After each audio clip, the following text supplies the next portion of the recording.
And now we have to come to the five languages of love for men. No, women, we've talked our own, but the men also have their five languages of love. So let's see what it is. The first language is she expects me to read her mind.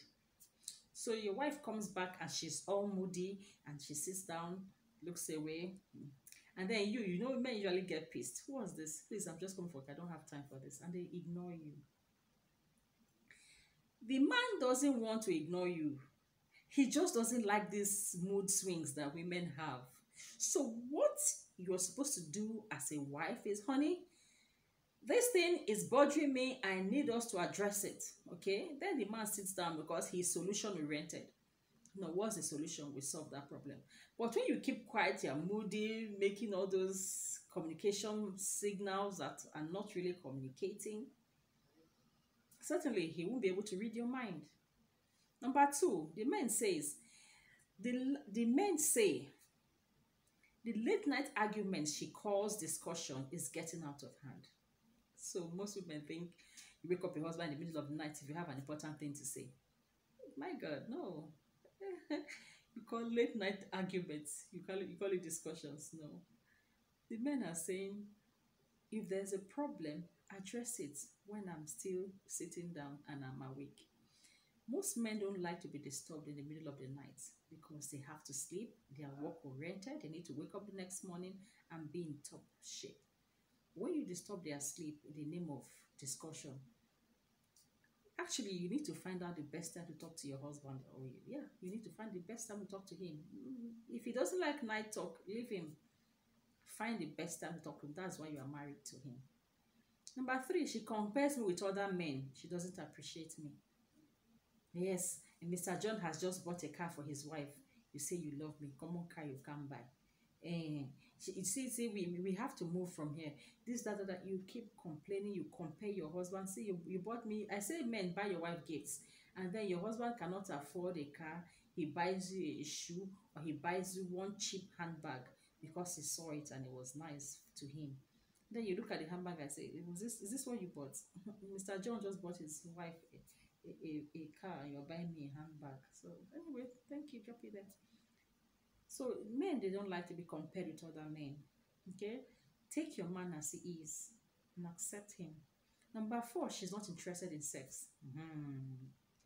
Important point. Because we men, the way we are wired, we give sex out of appreciation most of the time. A woman gives sex when she feels, this man has loved me. Then she's able to open up. Okay? But a man wants sex mechanically. So when a woman feels unloved and then you are coming for sex, there's this disinterest. Yes, because if you think language, your language for a woman is sex, a woman's language for a man is not sex.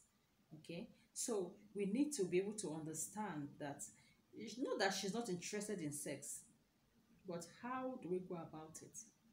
You know, somebody actually told me once that my husband comes and he just says bude. And a woman, you tell a woman bude. What is bude in Hausa? It means open, very unemotionally. And she is disconnected. So you see her as a sport, you know, it's a recreational activity. And when she says no, you feel she's not interested in sex. No. Sex starts in the morning. The way she wakes up, the way you pat her, the way you flirt with her, then when you come in the evening, she's ready for you.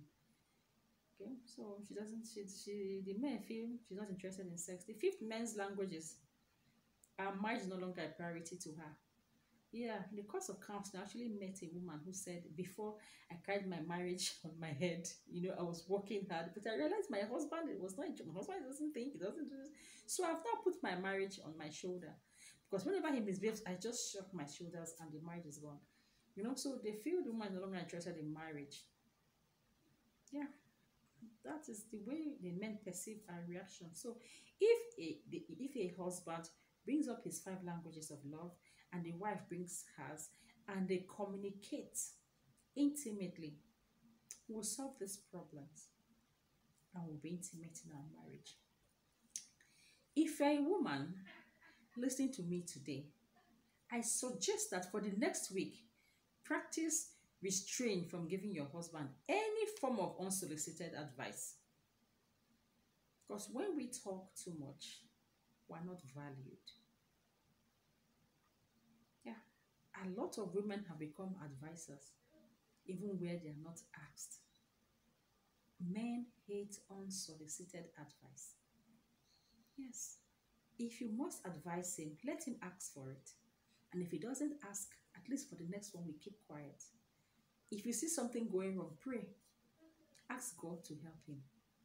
Then, if he asks for your advice, you can now tell him, honey, what I think is, well, it's okay. No, tell me, I want to hear. And then you can speak.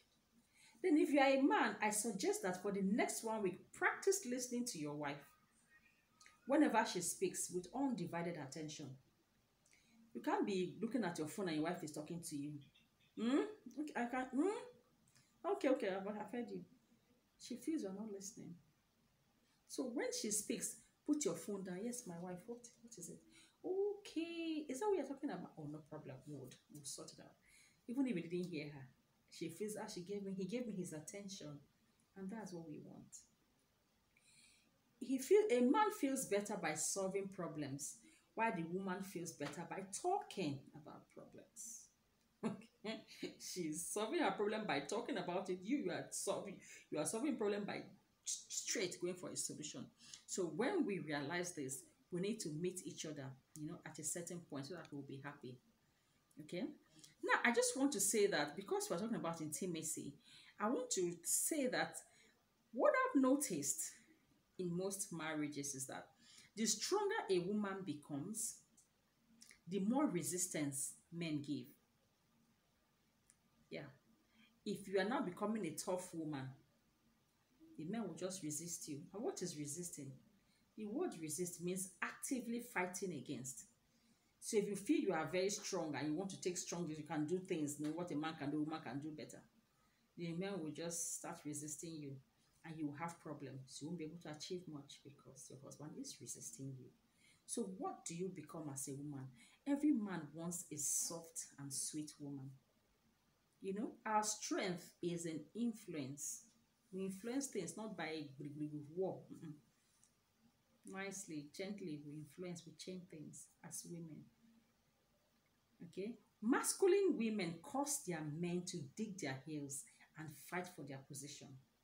In the midnight, you hear a man shouting, "Who is the man in this house? I am the head of this home." Why? His headship is being threatened by you. So there's no gainsay, there's no argument. You are the head of the home. Please be the head by all means. Yeah, especially when it comes to the personality types. If the choleric woman is married to a man that is maybe also choleric, then they will fight. Each of them digging for superiority. And then we misplace everything. That leads me to what we call this gender equality. No, there's nothing like gender equality. It's gender complementarity. We complement each other. Nobody is higher than the other. No, you can't even be equal, because if you are equal, you are going to deceive yourself. God made us to complement each other. So I advise our mothers to be more prayerful. There's a hymn that says, "Toiling men and praying women." Yes, women should be more prayerful. Women should pray for this divine purpose. There's a divine purpose for every woman. Let her start from her home to achieve.